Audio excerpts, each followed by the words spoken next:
warahmatullahi wabarakatuh. Selamat pagi, siang, sore, malam para sahadian. Apa kabar kalian? Salam 3M. Oke, pada kesempatan perkuliahan hari ini Ibu akan bahas mengenai apa sih itu yang namanya marketing komunikasi. Oke,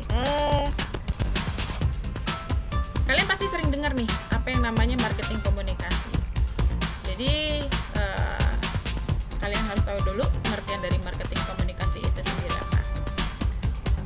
Marketing komunikasi adalah sebuah pesan dalam bentuk media yang disampaikan sebuah perusahaan dalam upaya berkomunikasi dengan pasar atau masyarakat. Namun pesannya ini tidak hanya kalian menjual produk kalian gitu, tapi kalian juga lebih kepada apa sih yang kalian jual gitu. Maksudnya apa sih yang kalian jual itu? Ini misalnya produk minuman, orang tahu itu air putih gitu, tapi manfaatnya tuh apa dari air putih itu sendiri gitu. Terus bagaimana cara menjualnya? Itu punya strategi, skill dan lain sebagainya untuk seorang marketing komunikasi, dan juga harus tahu di mana atau siapa sasaran target untuk menjual produk atau jasa kalian itu sendiri. Oke, kita lanjutkan. Ini bentuk-bentuk daripada sebuah marketing komunikasi. Yang pertama bentuknya adalah iklan.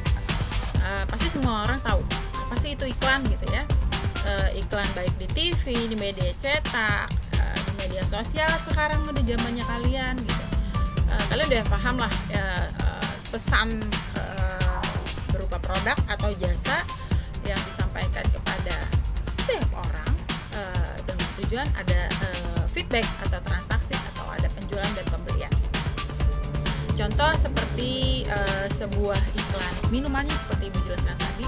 Kalau kalian ingin minum air mineral, itu pasti kalian walaupun mereknya apa, hal utama yang kalian tanyakan kepada misalnya beli di warung, pasti kalian akan tanya ada aqua gitu. Kalian nggak nanya tuh yang namanya ada merek A, B, C, D, E, F gitu. Tapi pasti yang paling pertama itu. Dan brand image, brand image yang didapat oleh si penjual pasti akan mengeluarkan sejenisnya aqua nih apa ya. Oke, kemudian lagi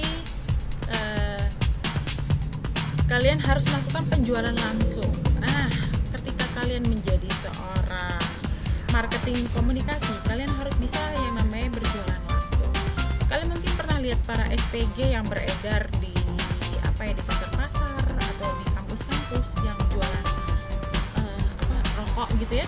Itu tuh sebenarnya sudah diolah oleh para event organizer. Jadi bukan pihak perusahaan sekarang yang menjual ke lapangan, tapi pihak event organizer yang mengorganize segala kebutuhan marketing komunikasinya dengan menggunakan jasa para mahasiswa atau siapapun yang membutuhkan pekerjaan sebagai SPG di jalan, langsung menawarkan produk itu sendiri. Ya, kalian udah tahu ya, udah pasti yang namanya rokok itu pasti berbahaya gitu. Namun pasti dia akan memberikan rokok ini rendah nikotin misalnya. Rokok ini rendah A, rendah B, dan rendah C. Rokok ini tidak terlalu berat, harganya sesuai kantong kalian gitu ya. Namanya itu penjualan langsung. Itu sangat-sangat minim budget dibandingkan kalian harus beriklan di media televisi atau mungkin media elektronik seperti radio dan lain sebagainya. Itu budgetnya memang lumayan besar gitu. Tapi kalau misalnya kalian penjualan langsung ya di mall-mall juga banyak ya menawarkan penjualan langsung dengan menawarkan produk tersebut dalam bentuk makanan, coba dicicipin. Nah, itu udah penjualan langsung tuh.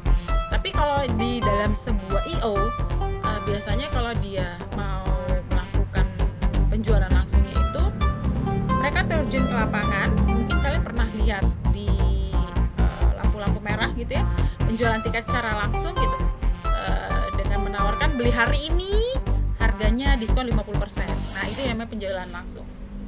Oke, berikutnya adalah mengenai sebuah branding. Kenapa branding ini penting? Efek dari sebuah penjualan langsung yang menjelaskan manfaat, keuntungan, dan lain sebagainya itu menciptakan sebuah brand image, sebuah produk atau jasa ya. Contoh misalnya nih, kalian kalau di dunia event organizer adalah Sayal Food gitu ya, Sayal Food di Kemayoran gitu. Siapa penyelenggaranya? Pasti langsung kalian ingat G-Expo. Kenapa? Karena hanya G-Expo lah yang menyelenggarakan Sayal Food. Nggak mungkin Sayal Food diselenggarakan oleh Diandra Promosindo yang di bidang komputer gitu ya. Atau lagi perusahaan-perusahaan kayak Anteus yang bergerak di bidang IT juga gitu, Inacraft seperti lain-lainnya, pasti Sayal Food miliknya G-Expo. Atau satu contoh lagi kalau di dunia event organizer, seorang marketing komunikasi melakukan branding adalah misalnya melakukan DWP. Siapa penyelenggara DWP? Udah pasti G-Expo. Oke? Berikutnya adalah mengenai presentasi sales. Seberapa penting seorang sales presentasi? Penting banget, karena ketika kalian nggak tahu yang namanya sebuah produk yang baru dikeluarkan, kalian kan pasti ingin tahu tuh yang namanya manfaatnya apa sih, keuntungan buat saya itu ada nggak? Kalau nggak ada, pasti kalian ngapain beli gitu kan. Masih banyak hal yang lain yang penting yang kalian beli. Tapi ya mungkin kalau dulu kalian suka denger tuh yang namanya di bidang produk tuh sales panci, mungkin sampai sekarang juga masih ada ya gaungnya, walaupun sesungguhnya sudah tidak terlihat gitu ya. Itu seorang sales panci aja itu menjelaskan bagaimana panci ini beda dari panci-panci yang lainnya. Misal panci ini anti lengket, panci ini tanpa minyak goreng juga bisa digunakan gitu, dan harganya lumayan mahal dibandingin kalian beli produk-produk panci anti lengket seperti Maxim gitu, Teflon gitu ya. Harga mereka jauh lebih mahal.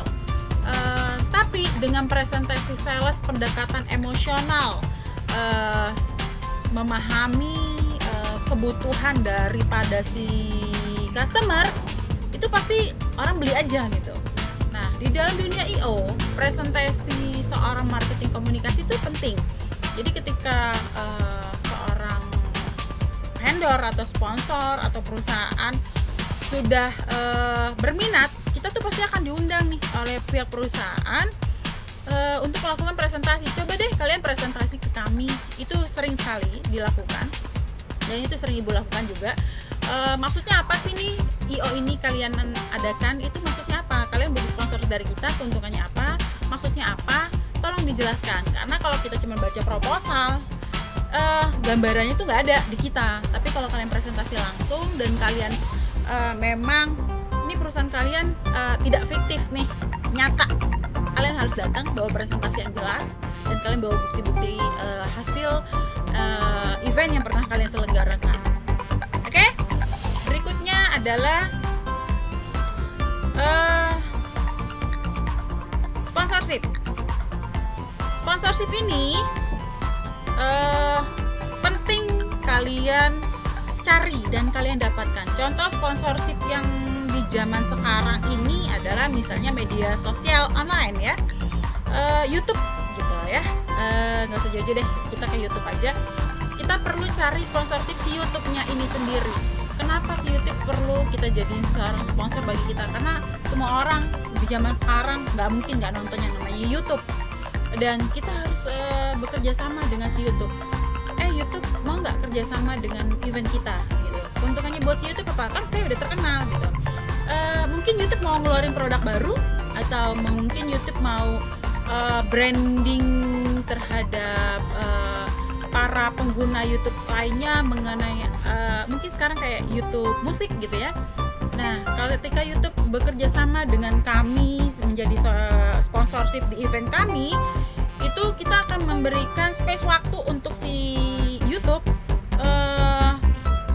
mungkin berdialog dengan masyarakat, dan kita akan mendatangkan masyarakat gitu. Benefitnya kita akan mendatangkan masyarakat sebanyak berapa orang, dan kita juga akan bekerja sama dengan para radio-radio gitu ya, mungkin seperti Spotify atau juga dengan Joyox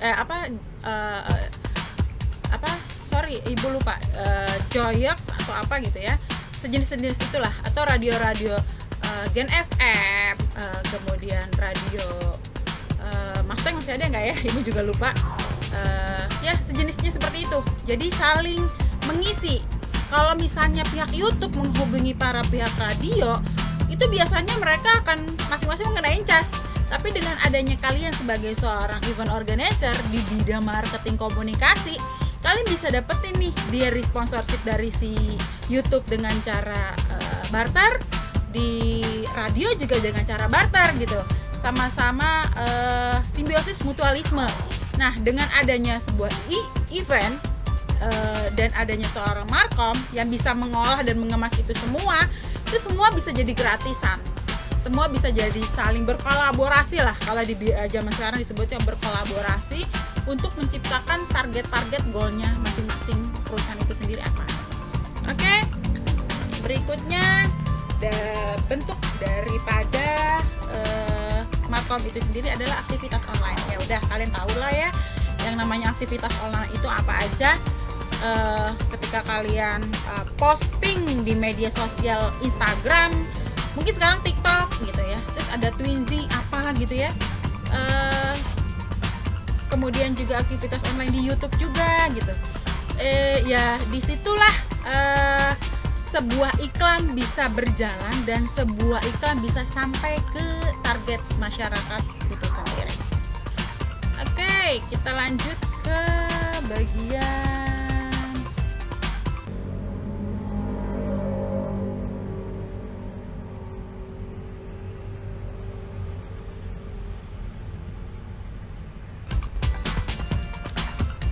berikutnya.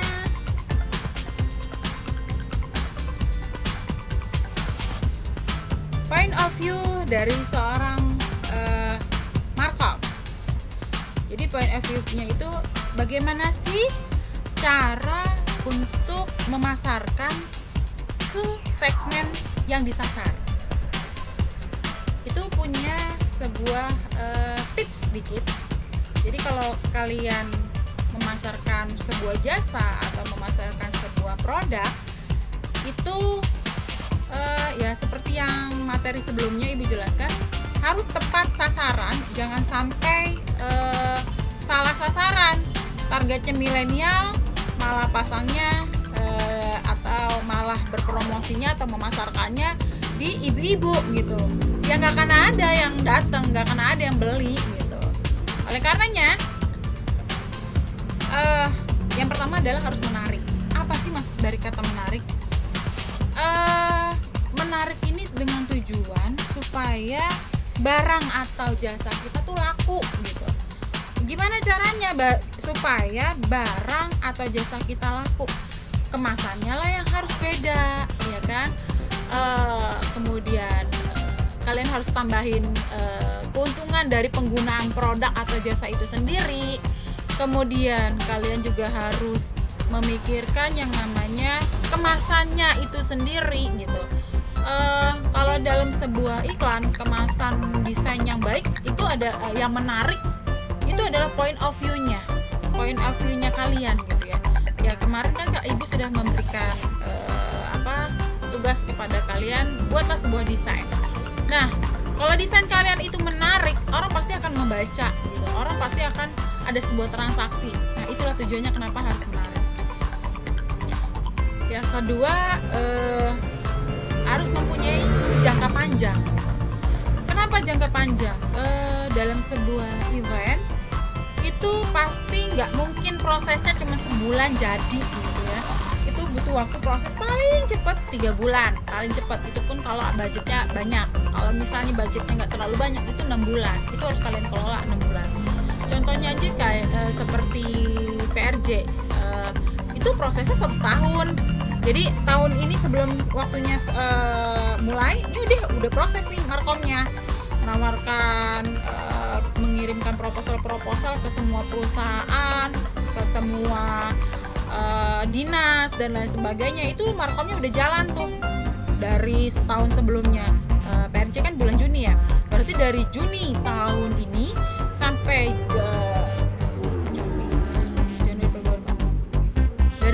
Juni tahun ini sampai Mei tahun depan itu jalan terus. Nah, kalau seandainya ada perusahaan yang budgetnya masih ini, ya udah ditawarkan untuk tahun berikutnya lagi gitu. Jadi nggak pernah berhenti tuh markomnya itu untuk selalu menawarkan event atau kegiatannya itu sendiri. Ya, kalau di produk itu mungkin kalau kalian bekerja di hotel atau kalian bekerja di kafe atau mungkin gerai-gerai kopi gitu ya, pasti banyak deh pihak markom yang menawarkan jasa. Misalnya di coffee deh, ini kita punya kopi Arabica, Robusta, mixnya gitu ya, kita mau kerjasama dalam jangka panjang. Oleh karenanya biasanya mereka tuh MOU-nya biasanya untuk 3 tahun, 5 tahun gitu. Dan keuntungan buat si pembeli, buyer, itu adalah harganya tuh udah mengikat gitu, harganya nggak berubah gitu. Itu keuntungannya. Kalau harganya turun ya mungkin rugi ya bagi pihak si buyer, tapi harga itu nggak mungkin turun, pasti selalu naik. Nah, jadi seorang markom harus menawarkan kalau kita MOU dari sekarang untuk selama 3 tahun ke depan gitu ya, harganya itu tetap stabil gitu. Walaupun nanti terjadi perubahan lonjakan harga yang tinggi, ya kita tetap memberikan harga yang sama gitu. Sama di IO pun juga gitu. Biasanya kalau seandainya IO yang bergerak mengelola event di daerah-daerah, itu biasanya kita akan melakukan yang namanya MOU jangka panjang. Kenapa? Agar tidak ada kompetitor lain yang masuk untuk mengambil dan mengolah event yang pernah kita selenggarakan di sana. Jadi kalau untuk jadi seorang markom harus pikirkan 1 menarik, 2 jangka panjang. Oke, berikutnya adalah kepentingannya sebuah markom. Seberapa penting nih sebuah markom? Yang pertama, dia harus mengubah persepsi masyarakat. Kenapa? Karena seorang markom itu harus mengubah kalau boleh dibilang kesalahpahaman yang terjadi di masyarakat. Banyak orang yang salah paham nih mengenai penggunaan produk mungkin, atau mengenai bukan hanya penggunaannya, cara dan prosesnya dan lain sebagainya. Itu harus kamu rubah mindsetnya mereka. Contoh nih, misalnya kita kan diwajibin, contoh kalau produk air mineral itu diwajibin dalam 1 hari itu minimal 3 liter gitu. Nah, kalau masyarakat yang dulu 3 liter itu mikir, wow itu banyak banget ya minum air 3 liter gitu. Tapi kalau dipikirkan dalam 24 jam atau maksudnya kita melek mata itu 12 jam gitu ya, taruh atau 12 sampai 16 jam lah ya, 16 jam kita beraktivitas gitu.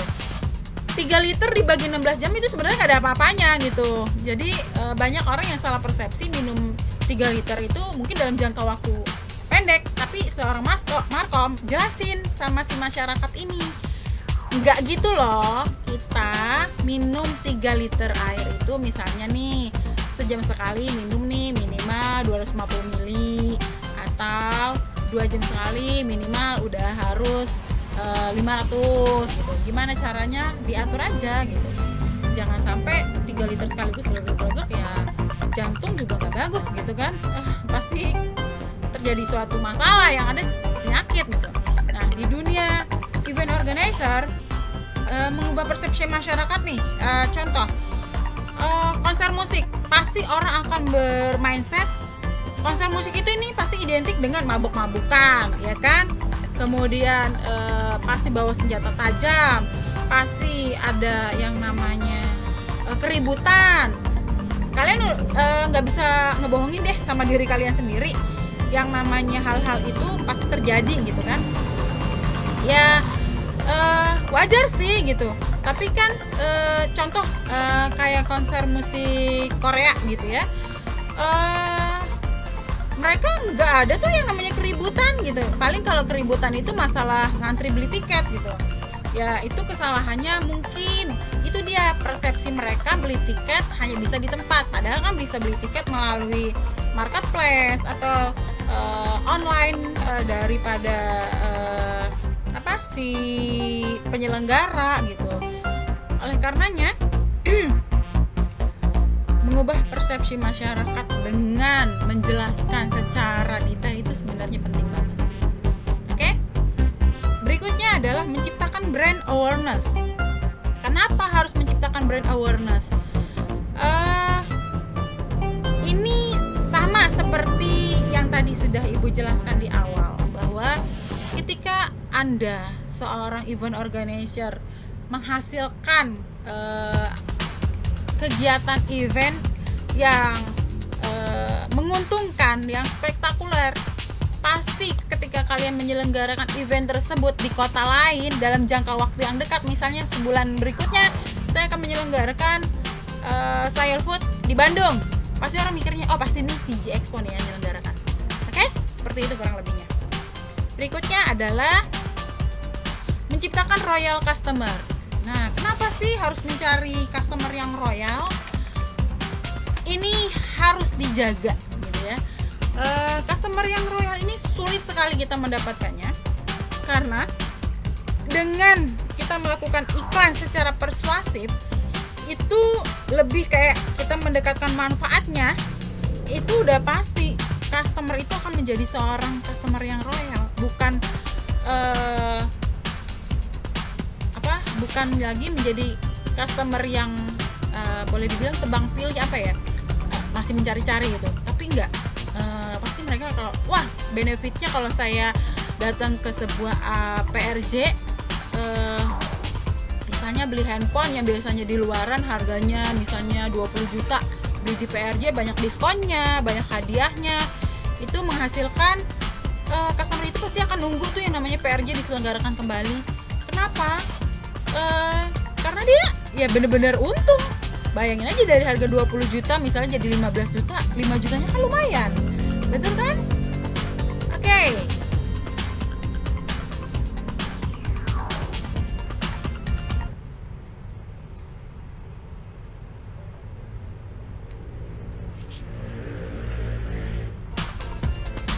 Oke, kita lanjutkan lagi dengan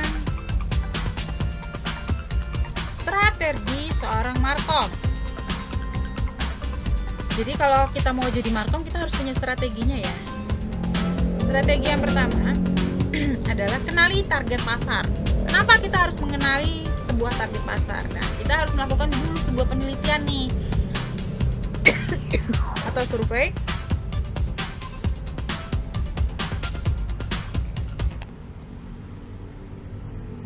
Kita harus mengenali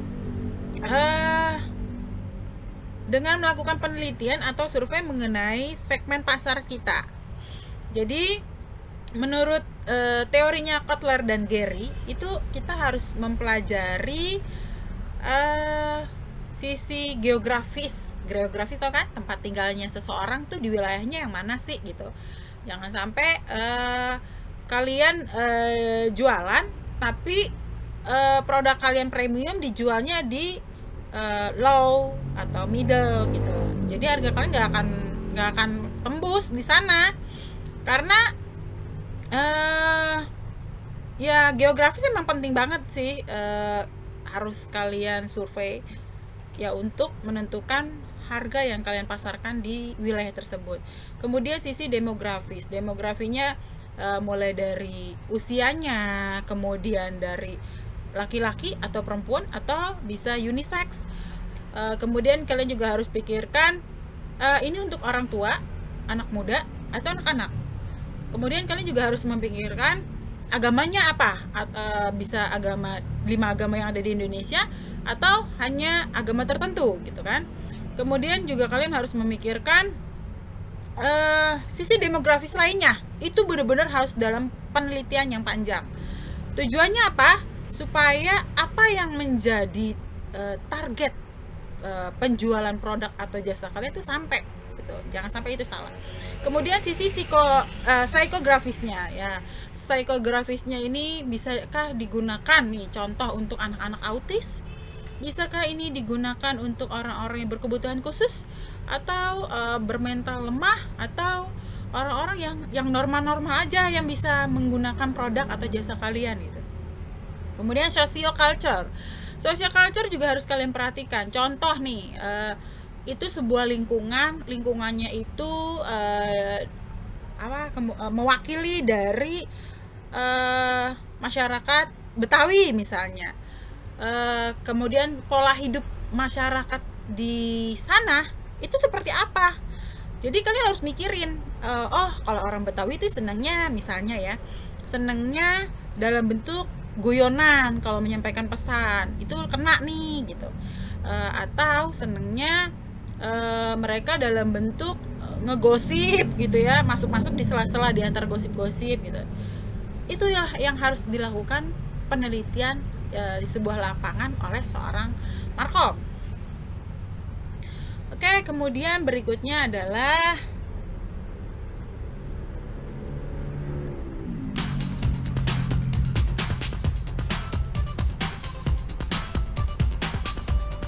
tentukan USP, unique selling point. Kenapa sih unique selling point ini penting gitu ya? Kita harus meriset produk kompetitor yang sejenis dengan kita. Misal kalian mau menjual sebuah produk minuman kesehatan, kompetitornya pasti air mineral. Nah, air mineral punya fungsi manfaat itu apa? Nah, kalau kita menjual produk air yang sama gitu ya, mungkin kita tingkatin misalnya jadi minuman isotonik, sama-sama minuman tapi dia punya isotonik. Jadi dia untuk menstabilkan kebutuhan tubuh. Itu beda. Harganya pun pasti jauh lebih mahal dibanding air mineral biasa. Nah, itu unique selling gitu. Ya kalian tahu lah, misalnya kalian juga dengar yang namanya kalau boleh dibilang sama-sama jualan martabak. Tapi martabak di sana kenapa lebih mahal ya daripada martabak di sini? Oh, ternyata dia jual martabaknya pakai Toblerone gitu. Terus martabak dia warnanya hijau, harum wangi pandan gitu. Nah, kenapa harga dia bisa mahal? Dia punya unique selling sendiri. Kemudian kamu itu harus bisa memberikan solusi yang tepat bagi pelanggan kamu. Jangan sampai kamu jualan nggak memberikan solusi gitu. Yang ada orang cuma coba-coba ya udah. Yang pertama antara produk itu sekedar dicoba selesai, ada juga yang suka komplain habis dicoba nggak enak, nggak bermanfaat, terus komen-komen deh tuh ya, terus nyebut-nyebut deh tuh nama produk atau jasa kalian gitu. Nah, oleh karenanya kalian harus tentukan USP-nya itu berdasarkan riset dari kompetitor itu apa. Kalian harus menjual produk yang beda daripada kompetitor. Yang kedua, harus memberikan solusi yang tepat bagi setiap si pelanggan kalian. Oke? Berikutnya adalah konsisten dengan pesan brand Anda. Maksud konsisten di sini adalah pesan kalian tuh harus menonjol. Terus kalian harus buat pesan yang mudah banget diingat oleh masyarakat. Ya, yang paling mudah contohnya adalah GoFood. Ya.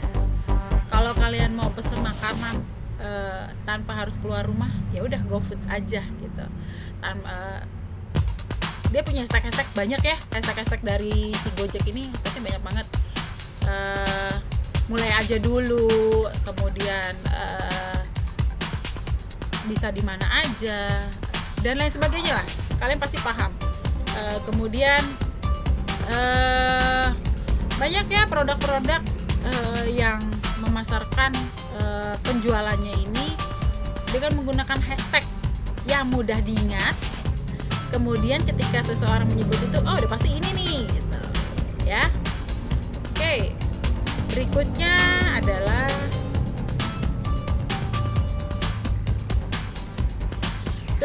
bahasa dan gaya berkomunikasi. Kenapa sih kita harus menggunakan gaya bahasa dan komunikasi yang baik? Contoh nih, kalian targetnya adalah milenial. Contohnya kata-kata yuk kuy, ya yuk gitu kan. Dibalik tuh sekarang jadi kuy gitu kan.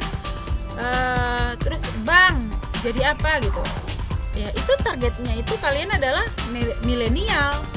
Wajar kalau seandainya kalian menggunakan kalimat tersebut gitu. Mereka paham dan itu sudah beredar gitu. Gaya berkomunikasinya pun dengan cara yang meme-meme atau dengan komik-komik atau dengan hashtag zaman sekarang gitu. Itu namanya gaya berkomunikasi. Nah, yang terakhir adalah pilih saluran marketing yang tepat. Contohnya kalau kalian targetnya adalah milenial apa sih yang sering dilihat, yang sering dipakai, yang sering banget nggak pernah lepas? Handphone, ya kan? Kalian harus pilih pemasaran kalian menggunakan media sosial, misal Instagram, kemudian TikTok, kemudian YouTube. Itu yang lagi trending sekarang ini apa? Itu harus kalian ikutin. Jadi hasil dari survei kalian di lapangan itu bermanfaat banget untuk menjadi sebuah strategi pemasaran kalian akan produk atau jasa kalian. Dan jangan sampai salah memilih aplikasi untuk berjualan. Oke?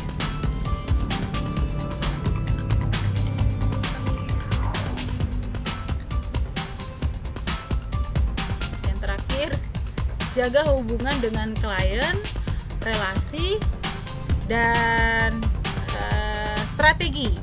Nah, jaga hubungan dengan klien nih. Kalau kalian sudah punya loyal customer, kalian harus memberikan feedback yang baik lagi ke mereka. Misal contohnya setiap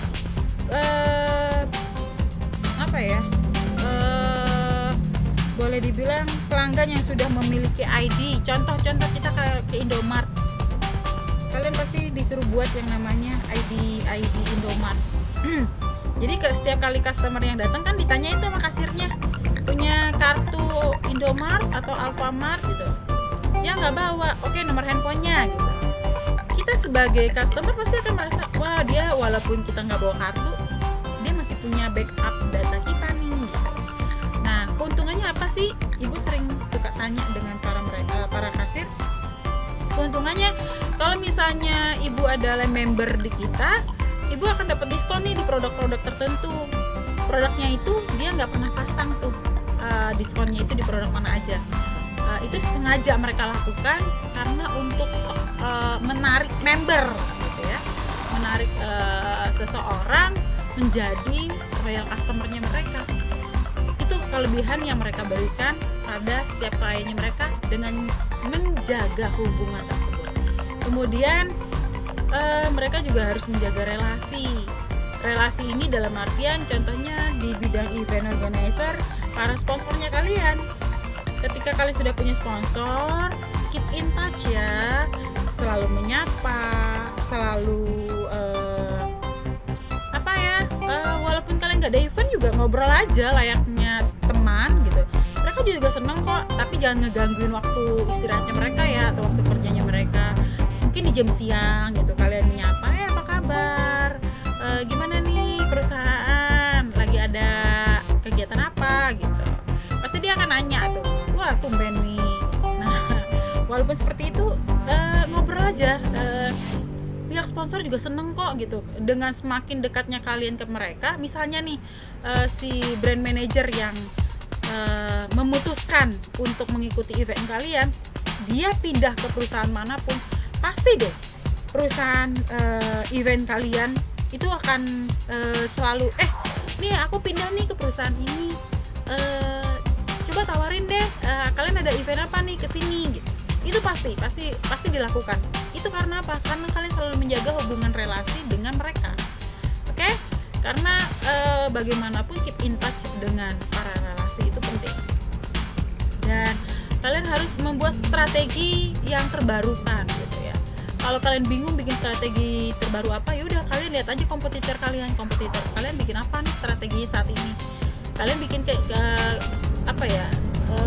keunikan sendiri. Oh, seperti ini. Bikin keunikannya sendiri dari kalian itu apa. Jadi customer tetap menjadi royal kepada kalian, dan kalian pasti tidak dibilang seorang plagiator. Oke, berikutnya adalah skill dari seorang markom. Apa aja sih skill yang dibutuhin dari seorang markom? Menulis. Kenapa penting untuk menulis? Nah, ketika kalian yang banyak ya orang yang bilang, aduh saya nggak bisa ngobrol, saya nggak bisa ngomong, saya nggak bisa ini, nggak bisa itu. Tapi kalian bisa nulis kan? Ibu aja untuk bicara seperti ini, ibu tulis dulu. Ibu tulis apa yang mau ibu sampaikan kepada kalian. Ketika kita sudah menulis ini, kita pasti langsung lancar nih, jalan, mengalir seperti air gitu. Otomatis kata-kata kalimat yang dikeluarkan enak didengar, terus orang mau mendengarkan dengan sampai selesai gitu. Dan kalian harus memilih kalimat atau kata-kata yang memang cocok dan sesuai dengan targetnya itu sendiri gitu. Karena seorang markom, fondasinya itu adalah kalimat yang kalian buat gitu. Bukan berdasarkan penampilan kalian metroseksual gitu ya. Tapi ngomongnya kalian belepotan, orang pasti akan bengong. Wah, jago di cover doang, ntar kerjanya gimana ya? Menyampaikan pesan aja nggak benar, berkomunikasi aja nggak baik. Gimana caranya dia bekerja? Padahal belum tentu gitu kan. Biasanya seorang markom memang manis di mulutnya, dan ya harusnya sih markom yang baik manis juga di dalam pekerjaannya gitu. Karena ketika dia menyampaikan sesuatu kan berdasarkan pengalaman hidupnya dia. Oke? Kepentingan lain dari selain pinter menulis, dia tuh harus menulis press release. Jadi ketika ada wartawan yang datang, yang diundang oleh dia, yang bekerja sama dengan dia untuk menjadi sponsorship media cetak ataupun media elektroniknya, itu kita sudah memberikan press release apa yang harus mereka sampaikan kepada masyarakat. Jangan sampai mereka sendiri yang ngebuat. Kenapa? Karena mereka nggak tahu produknya kalian tuh apa gitu. Ketika mereka survei dan mereka lihat, mereka belum tentu sampai apa yang pesan yang kalian sampaikan. Oleh karenanya seorang markom harus bisa membuat press release yang baik dengan kalimat-kalimat yang baik. Kemudian saat di blog atau di website, kalian kan harus contohnya begini deh, kalian ketika mencari informasi sesuatu, pasti kalian akan cari di blog dengan tulisan yang enak dibaca, pasti kalian akan selesaiin kan. Tapi kalau blog, aduh belum apa-apa tulisannya udah jelek, aduh kalimatnya udah nggak enak, walaupun sebenarnya ada ilmunya, tapi pasti kalian udah malas duluan gitu. Karena dengan kalimat yang tidak terbiasa untuk dibuat atau tidak terbiasa dengan kalimat yang dunia marketing, kalian pasti udah malas gitu ya. Terus ya ini adalah senjata utamanya seorang markom. Oke, berikutnya adalah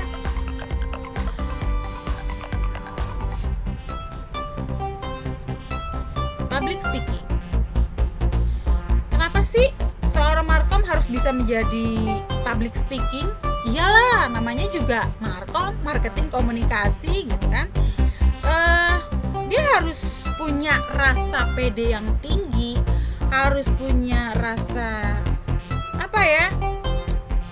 udah nggak ada rasa malu untuk berbicara dimanapun. Ini penting. Iya, orang mau jualan malu-malu, gimana caranya jualan?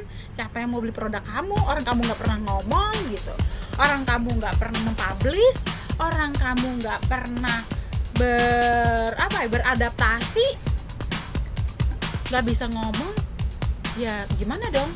Nggak bisa kan ya? Jadi kalian harus latih diri kalian di depan kaca, untuk bisa jago ngomong. Selesai nulis, ngomong depan kaca. Oke? Berikutnya lagi adalah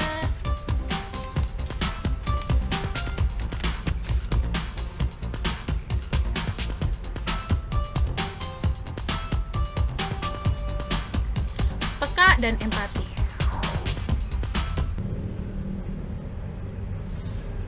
Oke, seorang markom ini harus peka terhadap lawan bicaranya dalam bentuk komunikasi nonverbal. Misal contoh bahasa tubuh.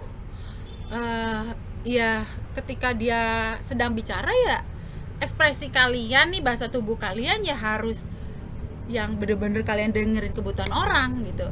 Kalian harus bisa baca ekspresi orang gitu. Jangan sampai orang lagi ngobrol terus kalian sibuk mikir, sibuk main handphone. Wah, itu udah gak beres tuh. Itu bukan markom yang baik. Markom yang baik, tinggalkan yang namanya kebutuhan pribadi. Kemudian laksanakan tugas kalian sebagai seorang marketing. Kebutuhan customer, kebutuhan sponsor, kebutuhan klien, itu utamakan. Jangan kalian pikirkan dulu kebutuhan pribadi kalian saat kalian bertemu dengan orang. Ya, kalian harus peka. Kemudian kalian harus memahami, yaitu tadi keinginan konsumen itu apa. Kalian catat apa yang menjadi keinginan dia, kalian penuhi, dan apa yang menjadi keinginan kalian pasti otomatis itu akan terpenuhi juga. Oke? Berikutnya adalah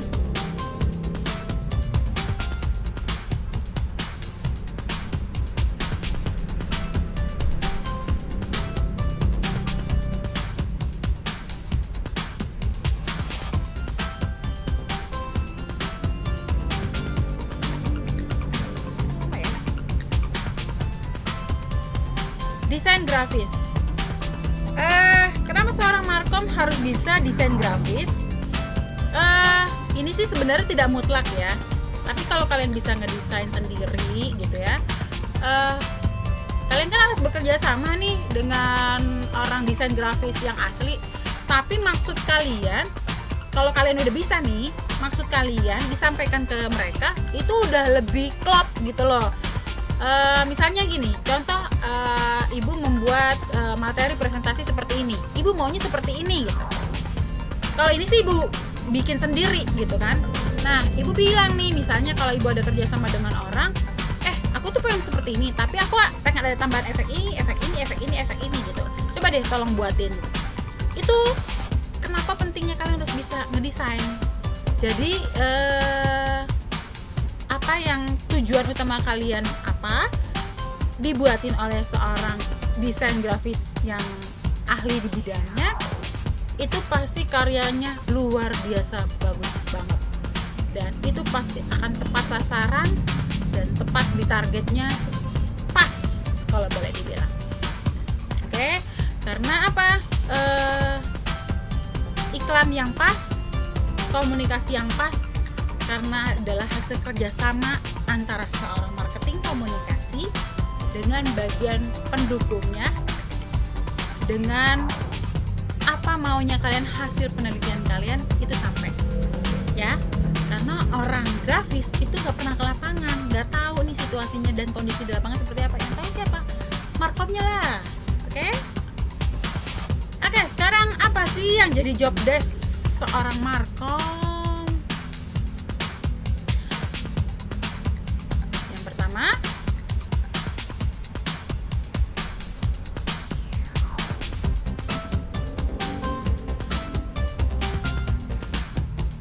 harus pandai melakukan promosi. Kenapa? Ya tadi seperti yang presentasi sebelumnya, bahwa promosi yang kalian lakukan itu untuk jangka panjang. Umumnya jangka panjang ya. Kalau ada jangka pendek, oke juga sih, nggak apa-apa. Tapi kalian harus memikirkan apa yang kalian lakukan itu untuk jangka panjang. Yang namanya jualan nggak mungkin cuma jangka pendek. Jangka pendek mungkin pada saat penayangan atau pada saat pengolahan event di hari tersebut. Tapi kalian harus mikirkan brandingnya kalian untuk kedepannya seperti apa. Oke, yang kemudian adalah mengenai skill yang tinggi. Jadi kita membutuhkan efek yang positif ketika melakukan promosi kita harus menimbulkan efek positif bagi si objek yang kita sasar. Maksudnya apa sih? Maksudnya adalah ketika kita udah memberikan benefit, udah memberikan kebutuhan si objek terpenuhi, itu otomatis job kalian bagus. Yang kedua adalah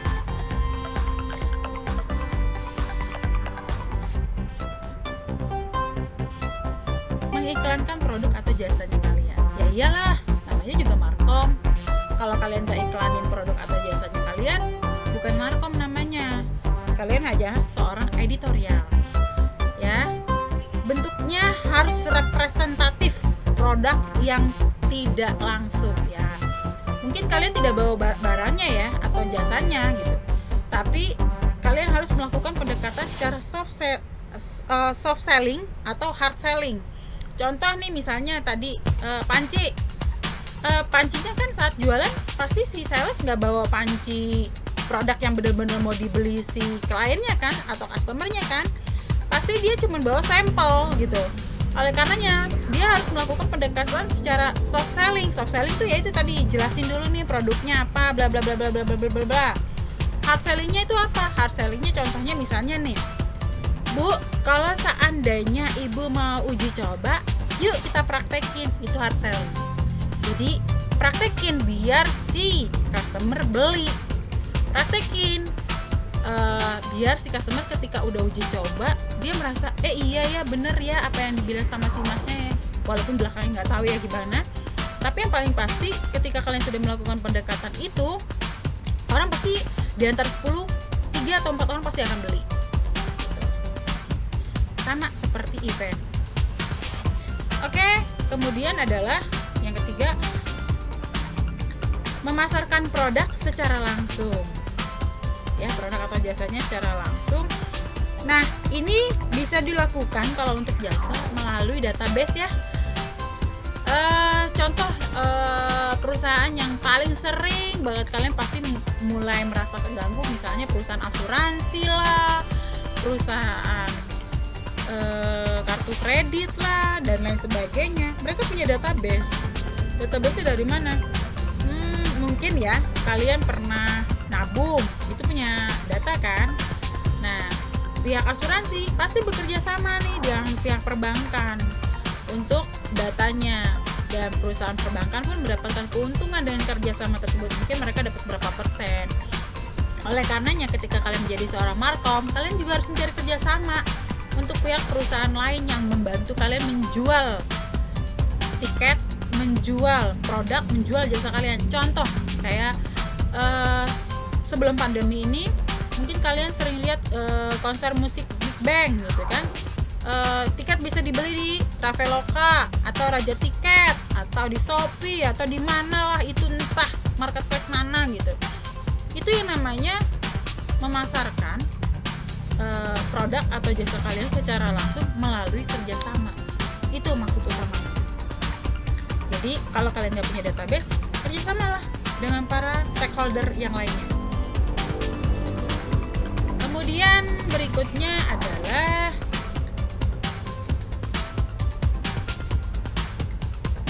bernegosiasi secara langsung. Maksudnya apa sih? Nah, seorang markom sebelum bisa bernegosiasi kepada sponsor, kepada klien atau reseller atau distributor, dia harus mempunyai skill itu sendiri. Caranya gimana? Perusahaan itu harus melatih si markom dengan mendatangkan trainer atau mengirimkan dia ke perusahaan pelatihan public speaking, pelatihan marketing, atau mendatangkan trainernya ke perusahaan agar orang-orang bisa bagaimana caranya berani untuk tampil di depan umum, bagaimana caranya mereka berani untuk berbicara di depan umum. Nah, kemudian setelah mereka melakukan training, mereka harus latihan bagaimana caranya mereka menjelaskan produk atau jasanya itu secara detail. Jadi itu disebut dengan product knowledge. Jadi product knowledge ini biasanya perusahaan itu sendiri yang menginformasikan atau mengajarkan kepada para calon markom yang bekerja di perusahaan itu sendiri. Kenapa? Karena ketika mereka sudah mempunyai product knowledge yang baik, product knowledge yang detail, sedetail-detailnya sampai titik komanya itu hafal gitu ya, dan mereka ditambah mix dengan hasil training dari para trainer di bidang public speaking, pasti hasil negosiasinya itu 60 sampai 80% itu akan berhasil. Yang terakhir adalah menjaga hubungan baik. Sama seperti yang tadi ya, Ibu bilang menjaga hubungan dengan relasi, klien, sponsor, itu tetap dijaga. Keep in touch itu penting. Oke?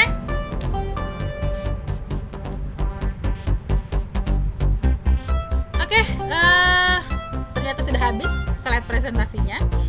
Oleh karenanya, Ibu ucapkan terima kasih sudah mempelajari materi ini. Dan untuk pertanyaannya, Ibu akan tulis di channel YouTube ini. Dan tolong kalian ulangi lagi, karena ini terkait dengan event yang akan kalian selenggarakan saat ujian praktek nanti. Terima kasih. Wabillahi taufiq wal hidayah. Wassalamualaikum warahmatullahi wabarakatuh. Salam sehat selalu. Salam 3M.